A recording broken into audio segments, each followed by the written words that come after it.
Hello, and welcome to World Civilization 2. We are studying chapter 38 today. We're talking about Latin America from independence to dependent states. And the first thing I want to point out is there was kind of a grab for all these different colonies, all these different Caribbean islands, um, and as well as fighting for independence from the Spanish. So we're going to talk about that. We're going to talk about some heroes, such as Simon Bolivar, who is known as a hero for several states to get their independence. We'll also talk about Benito Juarez, the father of modern Mexico, and we'll be talking about Mexico. And there's just so many things. A lot of times in U.S. history, we downplay the importance of South America and their heroes and how they got independence. Just because someone's culture or their history is different than ours, it's just simply different. There isn't a better and a worse. And a lot of times I know with ethnocentrism and Eurocentrism that many times there is a, us-them paradigm where, this is, our history's better and theirs, well, they did it wrong and that sort of thing. And we just have to be really careful and open to learn from the mistakes of all countries, especially our own mistakes. I want to point out. Also, I want to talk about, they do talk about Haiti in here, which is absolutely a fantastic story. Haiti is the only country in the history of the world where slaves rose up and got their own independence and freed themselves. But also with that came some repercussions from world banks and not being treated properly because they came out of hierarchy for freedom, and that was not looked upon very well from colonial countries such as England, and Spain and France and that sort of thing. Okay, so we are going to talk about some independence movements. America is ungovernable. Those who serve the revolution have been plowing the sea. And that quote is by Simon Bolivar. So you have your wars of independence throughout Latin America in the 1810s and the 1820s. Then you have Brazil is independent under a constitutional monarchy, which is, a king or queen with a constitution. And then we had from 1830 to 1850 a lot of growing pains, chaos, military coups, and caudillos.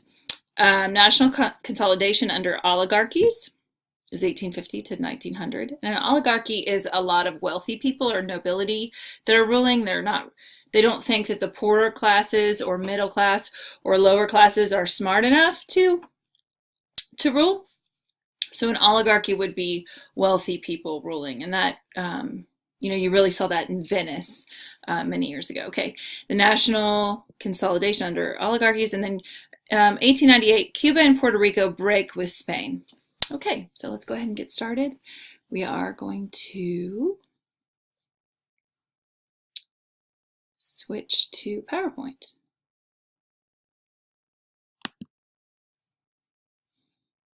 Okay, so this is chapter 38, Latin America and the independence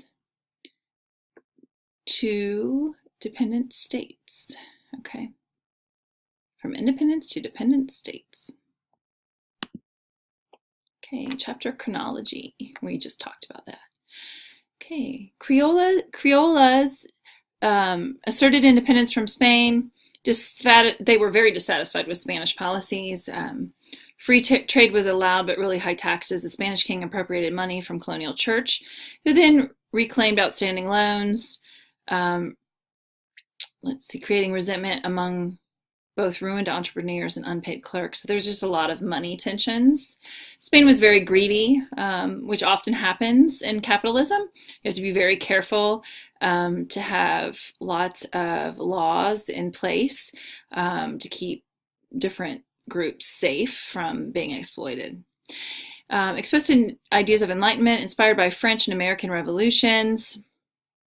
Aspired to replace peninsulars in high positions, uninterested in revolutionary social change or improving conditions of the masses. So they wanted to break with Spain, and I believe, definitely that's, something that the nobility wanted to do and the wealthier classes in Latin America. South America. But they really didn't give a rip or care about the poor and their conditions. They didn't want a social revolution. They didn't want to help anyone below themselves. They just wanted freedom from Spain. The movement for independence in Hispanic America. Napoleon's invasion of Spain and Portugal provoked a lot of revolts. Napoleon's brother occupied the throne. Fearful of anti-elite reforms in colonies, criollas severed the colonial ties and took over political leadership, banishing viceroys and just trying to break with Spain. Then the conflict happened. Some important leaders: Miguel Hidalgo, Jose de San Martin in Argentina, Miguel Hidalgo was Mexico, and Simon Bolivar in the northern South America. Restored monarchies were too weak to reassert control. Monroe Doctrine committed the U.S. to protect Latin America independence, which is really funny because, they're grabbing colonies. Later on, you'll see them grab colonies in the Philippines, and all these European countries are going crazy because they want colonies. And although America is standing up with the Monroe Doctrine, they're also kind of wanting some colonies themselves. So it's really kind of conflicting idea. Debate over form of government, monarchy versus republic. Example of the United States led some want a republic. Many elites wanted a monarchy, afraid of mob rule and the masses. Republicans eventually won out, except in Brazil. Brazil stayed with a monarchy. Okay, Portuguese royal family fled from Napoleon, went to Brazil. Royal family returned to Portugal, except for Prince Pedro, who proclaimed independence in 1822. Okay, constitutional monarchy in Brazil lasted until 1889. Ousted by elites for attempting to end slavery. They were the last ones to end slavery was Brazil in 1889, and we weren't so great. It was 1865 when we outlawed slavery in the U.S. And several countries got rid of it much, much earlier. Okay, we have Simon Bolivar. Right. He was referred to as the liberator.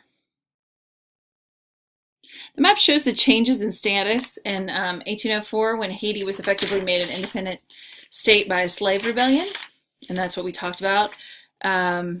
So was a colonial possession, and then it changes to green. You can see that.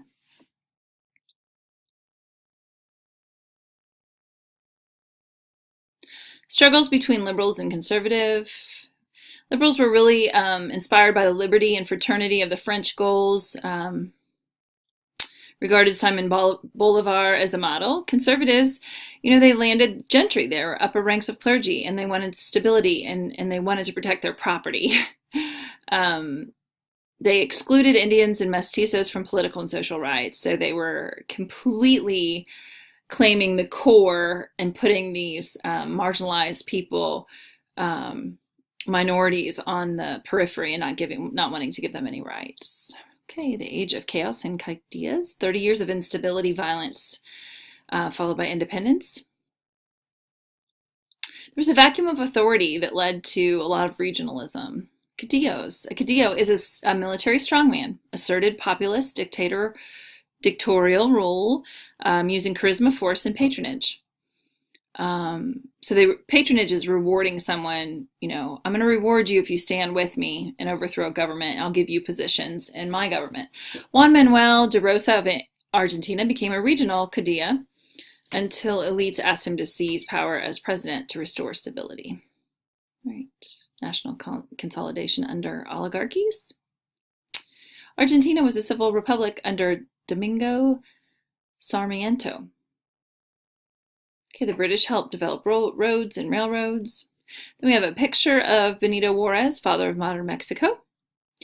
President Juarez is depicted here as a visionary with a Constitution of 1857 and reform legislation that he championed. His old funeral mask lies in the foreground. Wow, that's pretty cool. The age of caudillos in Mexico. Benito Juarez, he became president despite being a full-blooded Zapotec Indian. Liberal reformer. Wow, that's fantastic. Okay. Revolution of 1920 to 1910 to 1920 was a constitution of 1917. Secular education, separation of church and state. Economic development, railroads stimulated government growth, and that sort of thing. Kept political power by working through mestizo dictators. Stability attracted foreign money. Now, this is where problems came for Mexico. They had a lot of oil, and European and U.S. businesses were going in and robbing the Mexican people blind. They found oil and would give them just a few $1,000s when it was worth millions. And finally, you'll see later on that a president came along and kicked them out because they were stealing from the Mexican people blind. Social distinctions. Okay, legal distinctions between classes was finally eliminated. Slavery was abolished. Social distinctions remained. Criollas, mestizos, castas. Status visible largely but not exclusively by skin color. Culture just as important. Indians and blacks had more mobility than in the U.S. What you're going to find as you study Latin America is the racism is not the same issue as it is in America. Maybe because the skin tones were not hugely different. But Indians and blacks had much more mobility than they did in the U.S. They were treated much worse. Social distinctions. Rural Indians rarely allowed participation as equal, so there still was definitely egalitarian issues. Towns, center of culture, but most people were rural. Mestizos and Indians struggled against poverty, lacked good land, industrial jobs, peonage, which is one of your words, debt-based servitude, coerced labor, stagnation of national politics due to literacy and poverty. Status of women. Prosperity and modernization brought new opportunities for young women in cities. Women questioned science that claimed them intellectually inferior to men. Unattached women began entering traditional male fields. New vocational school secretaries, typesetters, and bookbinders. Women could become teachers, doctors, lawyers, and journalists in South America. Not so in the U.S. just yet. Pioneering professional women led movement to improve the lives of women and children. Legal and social restrictions on married women continued into the 20th century. Land and labor. We talked about the size of the plantations. A lot of fundios grew after independence. Great landowners were essentially an aristocracy, I cannot talk, with no sense of social responsibility. They did not care about anyone poor or suffering under them. They were completely consumed with themselves. Ideas and values of the Latin American mainland were Spanish or Portuguese, Roman Catholic, patriarchal. Caribbean islands reflected African origins of population. Native population had been exterminated or fled. Imported African labor left cultural mark. Right, Catholic Church supervised public life. Private morals was an official church with little competition. Clergy interfered with political affairs when interests were threatened. They were responsible for education many times.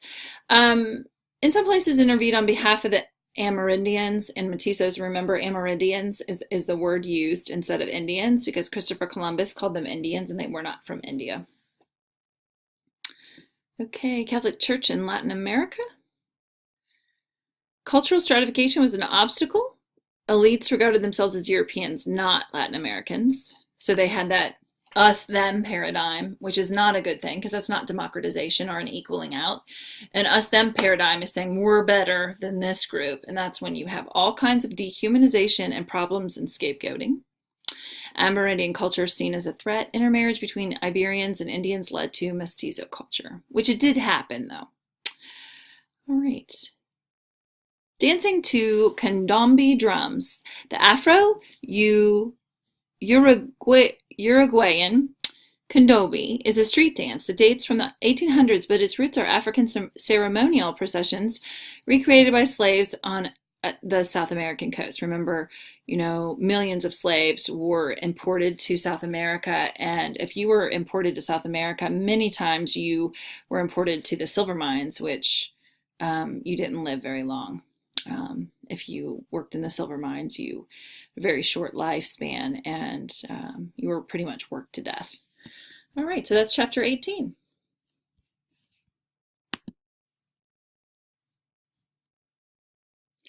All right, so we finished chapter 18, and hopefully you'll be ready for your quiz. Thanks. Good night.